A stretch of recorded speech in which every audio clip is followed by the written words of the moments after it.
Viimane osa, mida ma soovin teile tutvustada, on siis portaali alamteemadest. Samuti viimane siis on satelliitpildi vaatamise võimalus koos ülejäänud andmetega. Sentinel-2 satelliitpilt siis Maa- ja Ruumiameti poolt pakutava teenusena.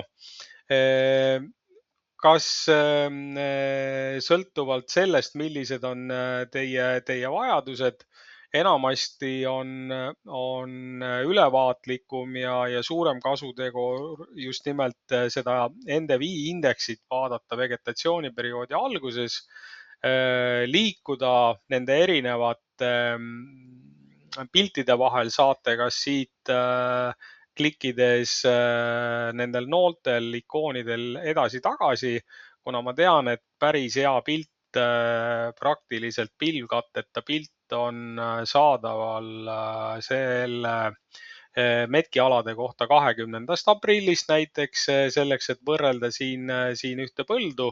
Mida punasem on siis see taust, seda rohkem aluspind välja paistab, ehk ka aprill oli meil veel suhteliselt jahe ja siin taimkatte ei ole sellel massiivil veel väga elujõuline. Küll aga kui me läheme siin mõned nädalad edasi ja võtame siis näiteks 5. mai pildi, siis on see pilt juba oluliselt muutunud.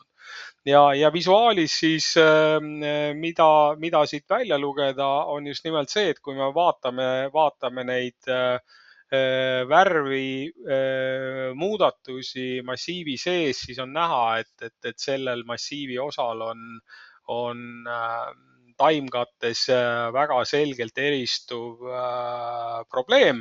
Ja kui te nüüd kiirelt oma maafondi üle lappate, siis saate te väga selge ülevaate sellest, et kas ühes või teises kohas on kas kultuuri talvitumisega tekkinud mingi probleem või on seal mingisugused muud tegurid, et igal juhul tasuks tähelepanu sellele pöörata.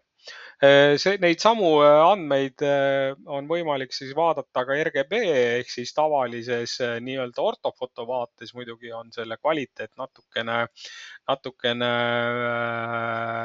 kehvem, kuna lahutusvõime ei ole nii hea kui tavalisel ortofotol, aga siiski ka selle RGB pildi järgi teinekord on võimalik mingisuguseid endale vajalikke informatsioonikilde siit siis leida ja nagu siis ma eelnevalt ütlesin, seda saate siis koos ülejäänud oma andmetega koos ja korraga samaaegselt siis vaadata.